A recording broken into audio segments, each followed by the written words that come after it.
I do believe it is time to begin to transfer the cider from one container to another. Let's do it. Indeed, I think we should, because Rhea does not have a minute to take care of the cider that she made in November. Roger that. She's been very busy. Yes, she has, and now she's getting ready to head out on a trip, and we too must begin packing. Hey, Poms, what's going on? Well, we have decided, Rhea, that we are going to rack over the cider that you made. Oh, you mean that 5-gallon carboy that I made? I got that juice with the beer club up in New Hampshire. That was so much fun. They're called Brew Free or Die, which is kind of like a play. Yes, Rhea, yes, we know. That is not our concern where you got it from. We're just concerned that it's sitting there and it does need to be racked over. Well, I have an idea. You know, I imagine that I'm not the only cider maker out there who has kind of run out of time at the end of the year and needs to rack over their cider now. And so this is kind of good timing to start the new year. Let's do this week's episode on that topic and set it out as a reminder for everybody to get to it. What do you think? We could refer them to past episodes all on this topic. Yes, we have a couple, don't we? Well, you did discuss this topic back in episode 381, right? Yes, Rhea, you're finishing my sentence for me. I'm sorry, Perry. You know, I'm on the go. Yes, we have noticed. Maybe slow down? All right. I could take a hint. So what we could do, let me think if this is a good idea and run it by you. I'm listening. We're going to make this episode a little bit shorter, go with the main points of what people need to remember to do with their cider, and then we'll give them a brief overview of some notes to think about for 2024.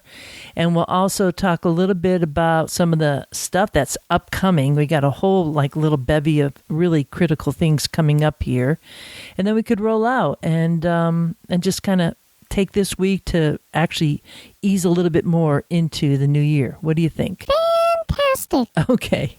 All right, then. Let's cue the music, Mr. Quince, and bring us into the intro, and then we'll get right into the topics at hand. Roger that.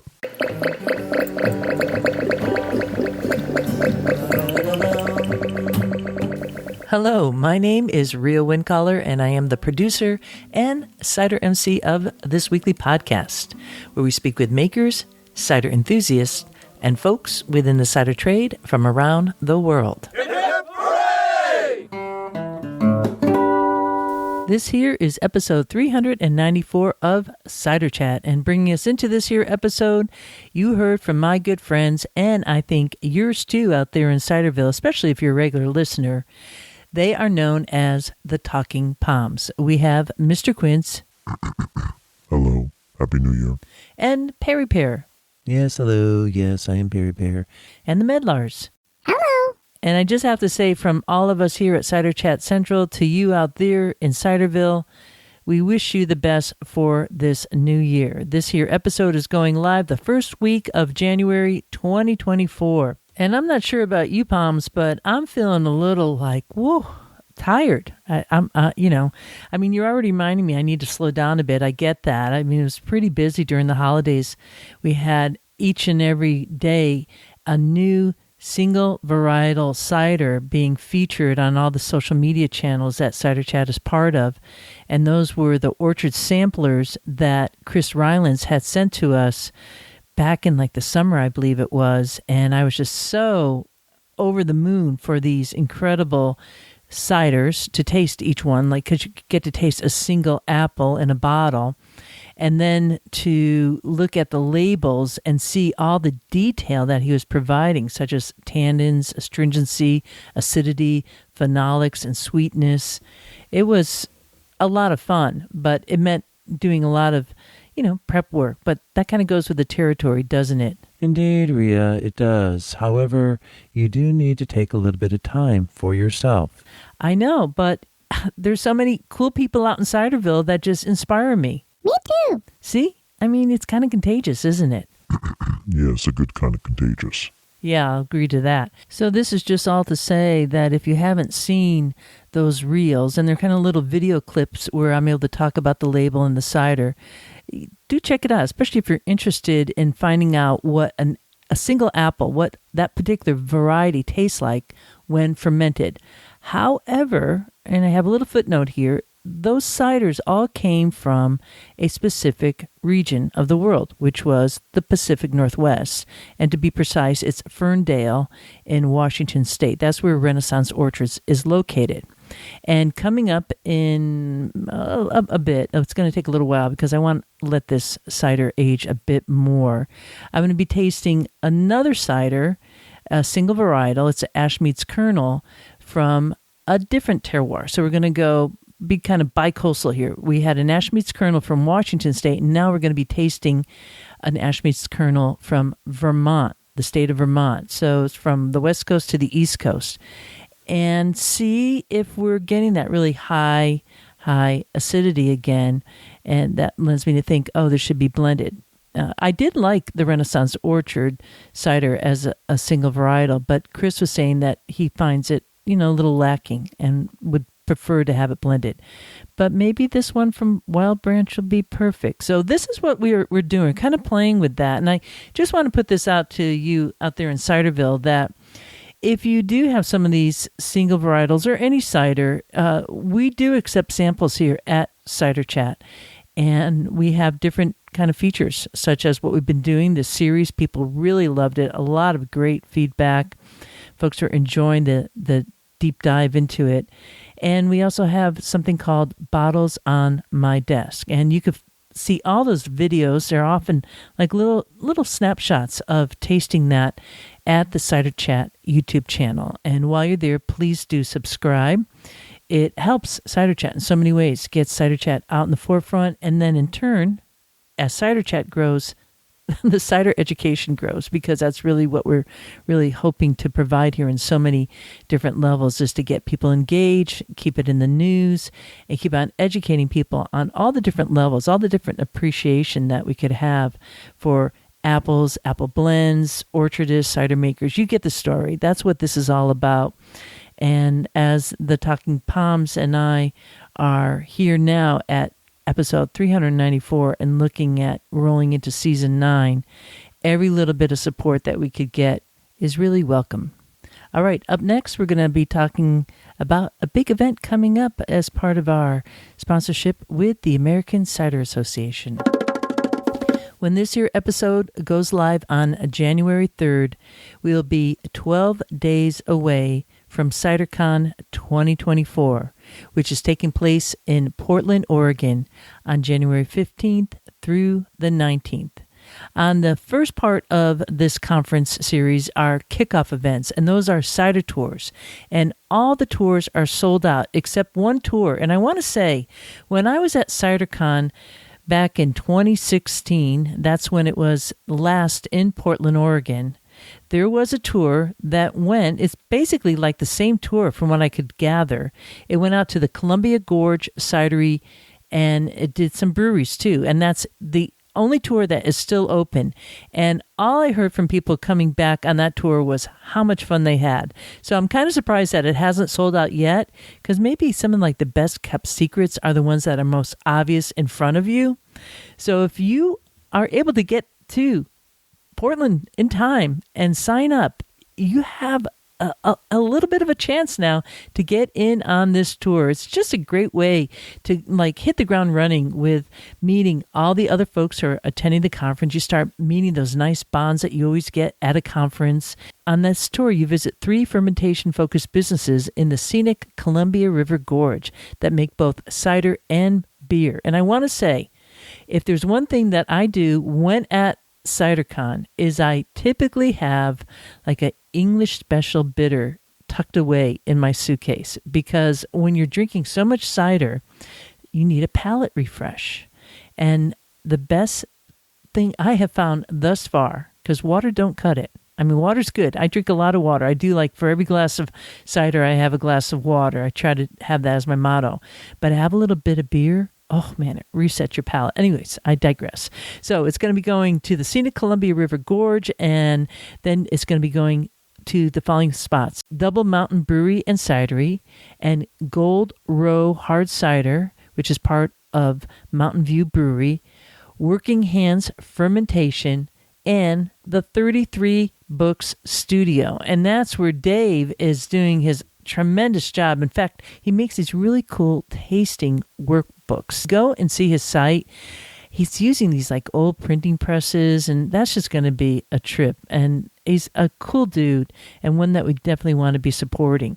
So that's all part of that tour that takes place on Tuesday, January 16th. Earlier tours are going out on the 15th, and those are overnight tours. And dang, I wish I could have been on some of those, because I know, leading tours myself, how much a blast they'll be. The rest of the week is just full out CiderCon, and next week's episode we're going to be doing a Going to CiderCon episode. I'll be doing that show with Sean Connolly. He's known as Cider Experience on Instagram and Facebook, and he's also a local yokel in Portland. So we're going to be talking about all the different things to get ready for. So definitely make sure, if you haven't subscribed to this podcast yet, especially if you're going to CiderCon, do so now, because you don't want to miss this episode. Queue it up, download it now, get the app in so that it's in your mailbox and those episodes are downloaded. So if you're flying to CiderCon, you'll be able to listen. And as soon as you land at PDX, which is a airport code there, you'll know exactly what to find at the airport and how to get to the main site and everything in between. So I'm really excited for that episode next week. As always, the American Cider Association is the premier association for the US of A, and this event is something that they extend to the world at large. So there's a lot of international guests. There's going to be a big contingent of Nordic cider makers. There's even a tasting with them, a special tasting session. There's a lot of UK folks coming in too. I can't wait to see Albert of Ross Cider and Perry Company. We're going to be having a little sit-down interview, so that'll be something to look forward to.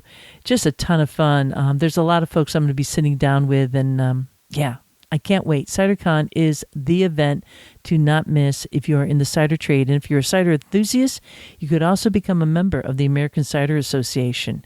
So you could check that all out at ciderassociation.org and look for the tab that says CiderCon 2024. Walking through the orchards. All right, Mr. Quince, what else do we have queued up here? We have some wassails to discuss and also the racking. Okay, well, let's talk about the racking now, because that's so key, and we need to do it here at Cider Chat Central, and I know everybody else out there also needs to do that too if they've been making cider and not paying attention to it. So let's talk a little bit about that next, and then we'll go on to the wassails. What do you say? Roger that. Well, alrighty then. So what I first like to say to everybody out there in Ciderville is that you still have plenty of time with your cider. If you've been like me, you got some juice this fall and you allowed it to go through primary fermentation and you're all jazzed up, and then life happened and you kind of let it go down into a dark spot and you haven't looked at it since. Well, hopefully there's still air in the little airlock, and you have time now to rack it over. I have really never found any significant impact on my cider when I wait this long. I just don't. And it gives the cider plenty of time to allow all the precipitants to drop down. And that's all like the yeast cells, the dead yeast cells dropping down. So your cider will probably look like at this point like it has a little layer on the bottom of the carboy. If it's a glass carboy, you'll be able to see that clearly. If it is a plastic container, you will not. And also perhaps on the sides of the carboy too, the yeast cells kind of like stick to that and just starts clearing out. It should look like a different color than when you started. When you first started fermenting that fresh pressed apple juice, it might have looked like a rich brown amber color, and now it's looking a little bit more opaque, and that's just it slowly clarifying. And the racking process allows you to further clarify your cider. And that's all you're going to be doing from here on until maybe May, when you want to then bottle it. And I say that because that is the stretch that I look at. I begin making cider in the fall. and then I look at like May to bottle it, and then I just sit on it. And truthfully, my ciders, I made a golden crab apple. I want to call it Golden Hornet. It's called Golden Hornet. Beautiful crab apples that I got back in 2019 when I was out traveling to the Finger Lakes region of New York. And on the way back, I found this beautiful stretch of Golden Hornet crab apples, and I picked them all and made into a cider.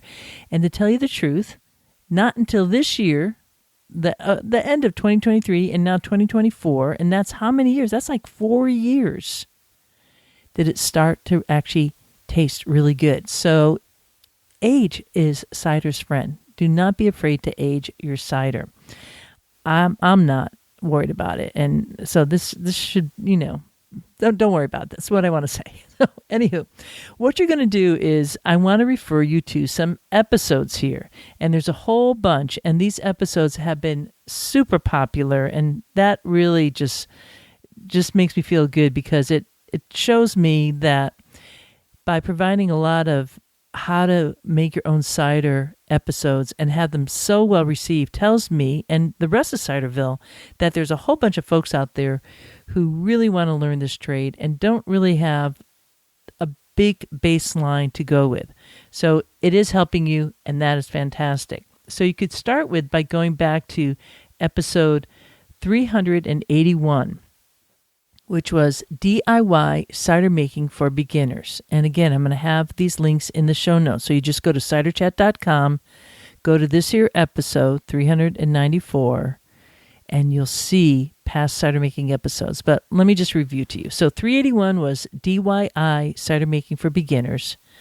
382, episode number 382, was beginner tips for squeaky clean cider equipment. And that's where you learn about the difference between clean and sanitizing. And there's two different ways to approach it, and both are necessary. And then episode 384 was beginner cider making tips for primary fermentation. And that's the stage that your cider has just gone through. Whether you've used a culture yeast, or in my case, I had a wild yeast ferment with this juice that we have to rack over. It's had ample time, especially with the wild yeast. It takes a while for it to get its like mojo going. Then there was another episode, number 386, and that's called Managing Cider's Secondary Fermentation. Now, some folks thought that was about malolactic fermentation. I didn't get into that. That's a whole other topic. Maybe I'll be talking about it. And you could put that in the search button at ciderchat.com and find a lot about malolactic fermentation. We have episodes about it. But this particular episode was the purpose of secondary fermentation when making cider. And in this case, I am talking about, and this is part of the confusion. It confused me when I first started making it. Primary is that initial, let's let the yeast go and chomp up all the fresh pressed apple juice. Secondary fermentation, when people throw that out, doesn't mean that it's actually going through a secondary ferment necessarily. It can go through MLF, malolactic fermentation, and other little doohickeys. But for the most part, that jargon is used for when you rack over your cider into another vessel and you start clarifying it. And we do that racking over specifically to get the cider, the liquid, off of the lees. Because if you don't, it can start leaving off flavors to your cider. So you want to have as clean of a product as possible. So you want to rack it off of the lees. And that's why we rack over. And so on that episode, 386, it's going to tell you everything that you're going to need. It's going to have equipment needed for secondary ferment. So if you're listening to this episode now and you're going, oh, sugar, I forgot that I have some cider at home and I better rack it over. I want to remind you on your way home, if you don't have it already, you want to have something to top off your new vessel that you're going to be racking into. Because what happens is you have all that, the lees on the bottom, and when you transfer that liquid to a new vessel, you're going to have a bit of headspace in that new vessel. And headspace is oxygen, and oxygen oxidizes a cider. And an oxidized cider kind of has a cardboardy type of taste to it.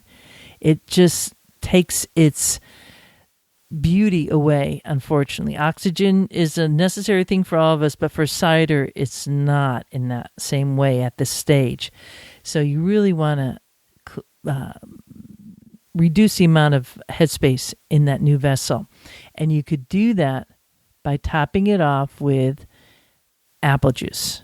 So I have in my freezer, I have a couple jugs of fresh pressed apple juice that I froze because it freezes super well, and you could just drink it too that way. And what I'll do is I'll let that defrost, and then I'll pour whatever amount I kind of like guesstimate. Maybe I have like 2 or 3 cups that I need to add, because sometimes there's that much headspace in there. And I'll pour that apple juice into a little saucepan, and I will heat it up. I'll heat it up because if I don't, there might be some yeast or other microorganisms in that fresh pressed apple juice that can impact my cider. So you want to heat it beforehand. Let it cool. It's very important to let it cool with a cover on, because you want to reduce the chance of it being, I hate to use the word contaminated, but that's kind of what happens with other organisms landing in it, right? Just that's in the air. So you keep it covered, and once you've racked over that cider into your new vessel, you will then have enough liquid to top off. So that's an important thing to make sure you, before you start racking it all, that you have all the extra equipment that you need there.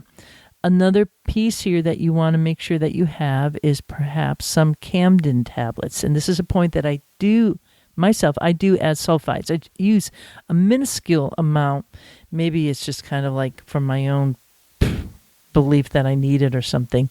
But I might put in for a 5-gallon carboy, maybe put in a quarter of a teaspoon, of metabisulfite.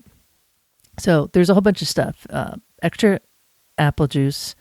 You want to have an extra vessel, another glass carboy of equal size. You need an airlock and bung for that vessel. You could reuse the same bung that you just had. It's always nice to have an extra one just in case there's a little crack in it. You're going to need some kind of racking cane or auto siphon. So a tube, and it needs to be food grade quality tubing to siphon over from one end to another. And to make sure that everything's clean, you want to have a certain sanitizer, right? And I have links in the show notes for this. You need also, perhaps my special tool, the most important one, is a clothespin. I use a clothespin to put it on the tubing to make sure that the tube doesn't go too far into the cider that I just made and start sucking up all the lees and bringing it into that new vessel. And then the other great stuff to have is a bottle brush and cleaning equipment, so that as you move all that cider into the new vessel, what's left behind is all the lees on the bottom and the side. Now, you could pour out that lees. I do this. Pour out that lees. Don't throw it away necessarily, especially if you're into like barbecuing and maybe baking bread, or you have a Dutch oven. I got a Dutch oven recently. I've been making bread with out on fires. You could take that lee, that byproduct, and use it in cooking. Yes, you can. It's kind of a cool thing, right? Blend it in, put it on maybe some steak you have on the grill, and kind of play with it. So that's what I do. But even if you do that, you're going to have to clean the inside of your vessel. And that's why you need some equipment such as a bottle brush to get in there. At this stage, I should, but I don't, because I've been doing it for so long. I guess, it's like I kind of can feel it, so to speak. But you do want to make sure that you are checking the specific gravity, because that really tells you that it's kind of dropping down and dropping down. But for the most part, I don't know, unless somebody has some kind of sonic cider where you've added a lot of other things to it between now and October or early November, it's probably going to really drop down and be at a stage where it's totally fine to rack over. But a sure failed proof is to check the specific gravity and do that a couple days to make sure it's just kind of rock steady and very low. So, and I won't get into all that because I'm going to refer you again to those episodes. Go to the show notes for this here, episode 394, and look at those episodes, and I'll tell you what the specific gravity is, what I'm saying there. Once you rack it over and you've cleaned your equipment and you've put that little carboy away, now you're going to tuck it away for a while. Just you could forget about it. Go on with life. Go to CiderCon. Go traveling. If you're like me in North America, you probably want to go somewhere where it's nice and warm at this time of year. And then come around March, you're going to do the same thing again. You're going to do that in March. And then I do it pretty much like March and then the very end of April or into May. And I look at it and I just want it to be clarifying. And for me, I will then eventually bottle it. And hopefully there'll be a little bit of residual yeast in there to allow for a pet nat.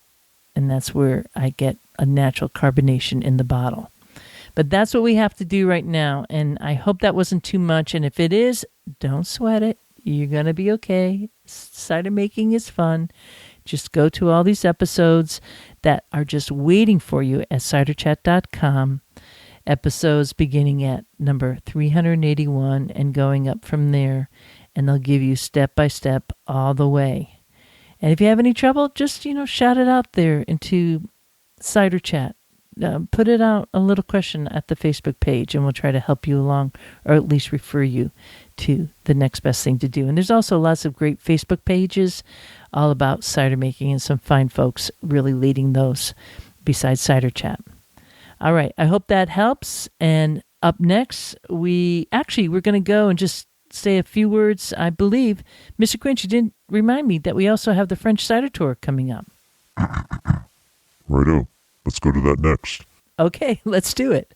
Smelling all the blossoms.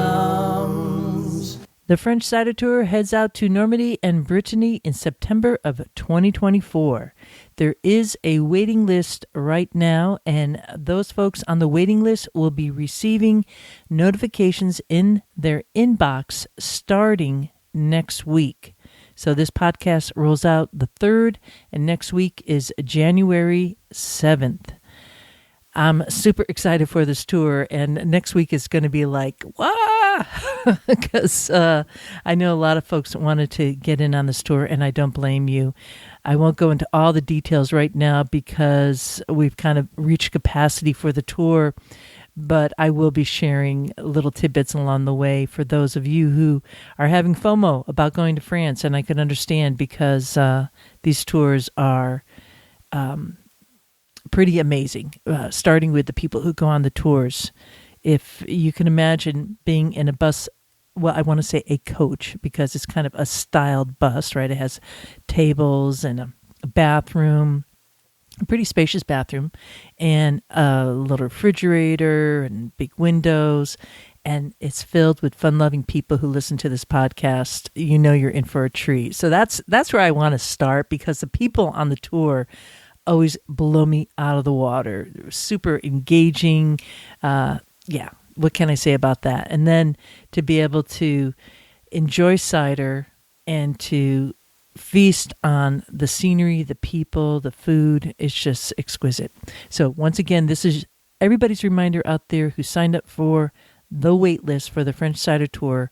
Reservations go live next week.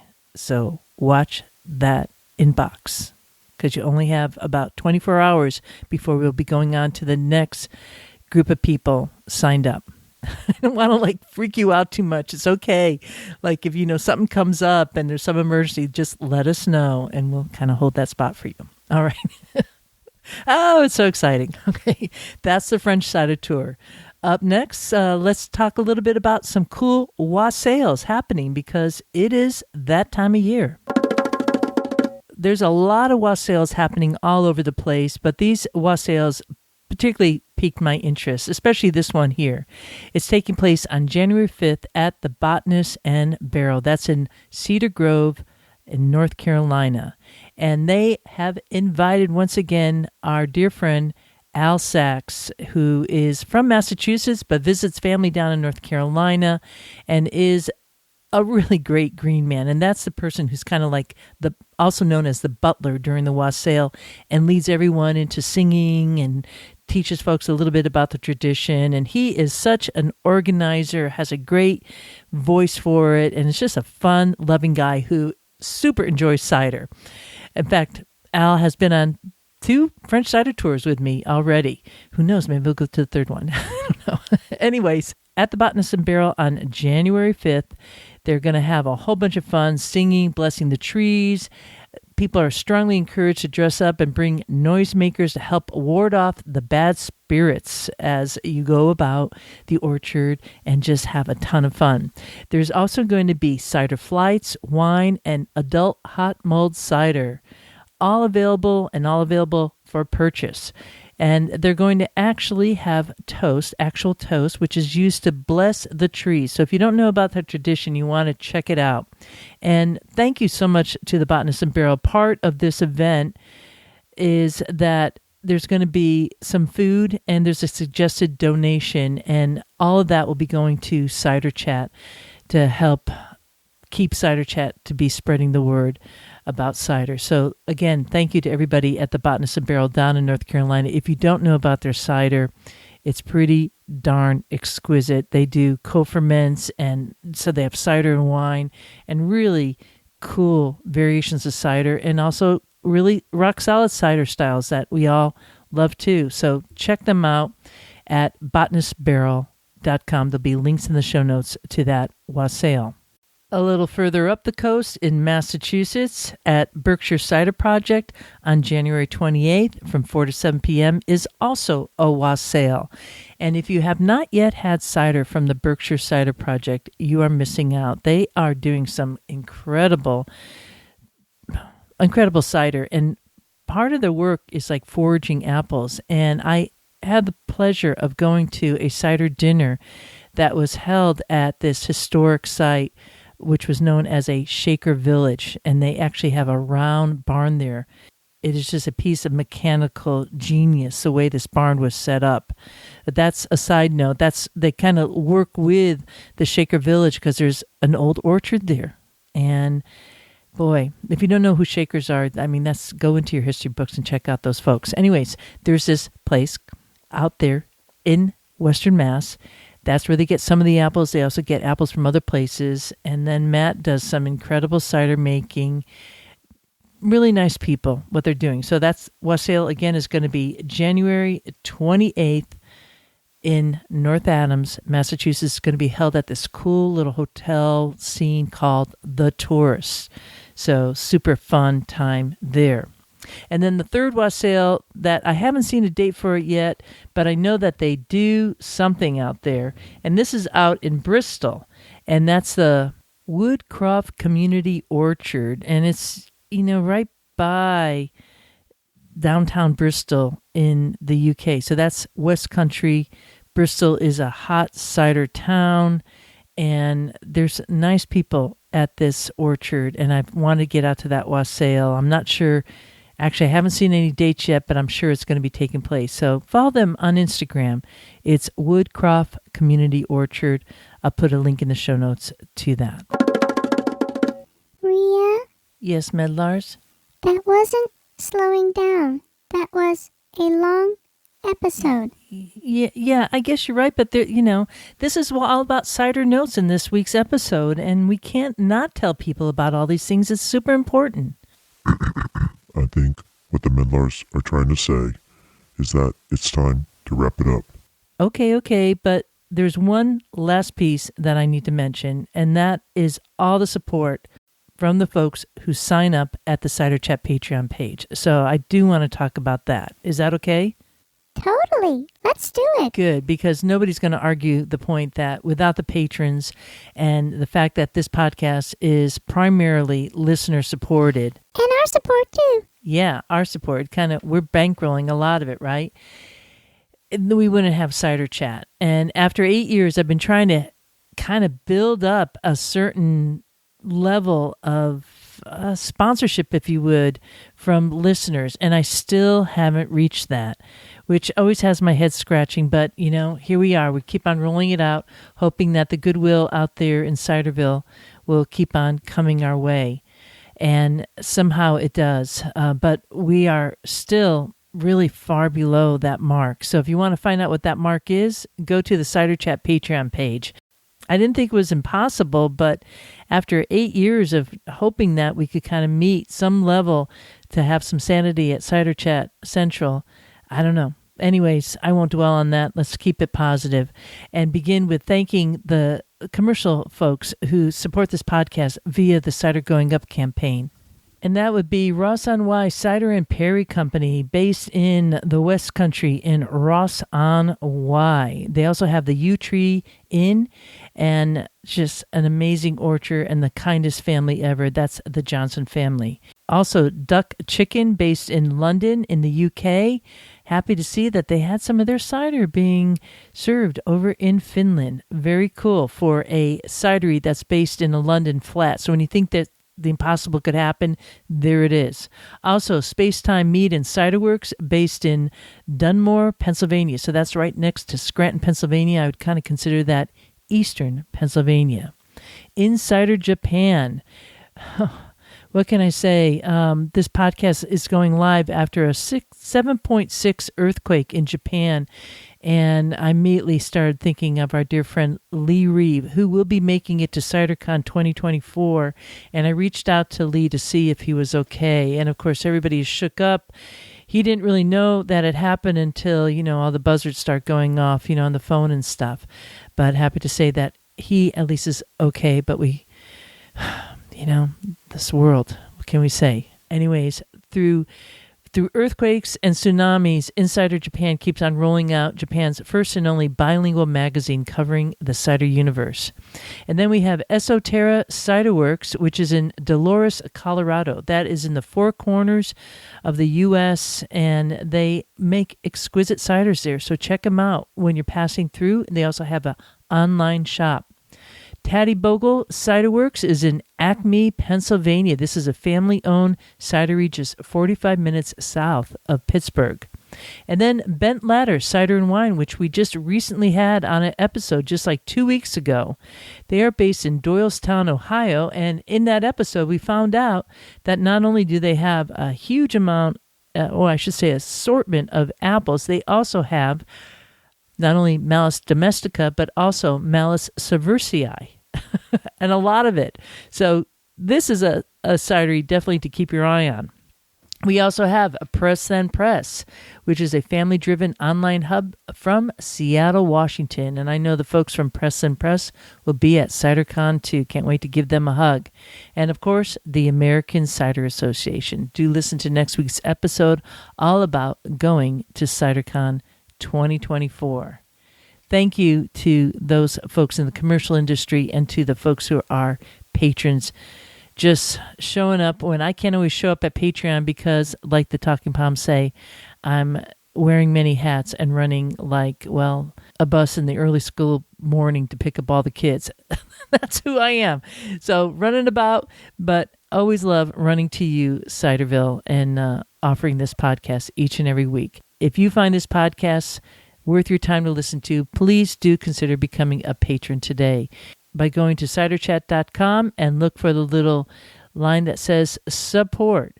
And if the monetary support isn't doable, well, there's other ways to support too, including a little flyer that you can now download and hang up at your cidery, telling people all about Cider Chat and all the educational podcasts that are on there and available for everyone to listen to. It's all set up just for you to copy, download, and post, because by you helping people learn about cider and cider education and sharing what we have here on Cider Chat for the world, cider is definitely going to continue to keep going up. And with that, I leave you here.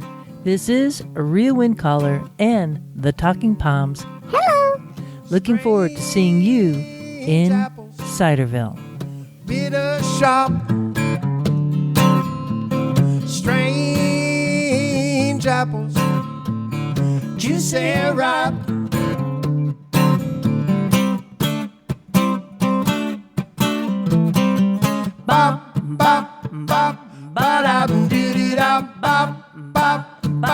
Ba-da-bum-doo-doo-da. Who wants a tannenbaum? I want a tannenbaum. Who wants to pull them down? I'm gonna pull them down. Hey, hey, hey, apples, bittersweet, Strange apples hanging high. Got them strange apples. Forget the pie. Strange apples. Squeeze them tight. Got them strange apples. Strange apples. Strange apples. Make them pop.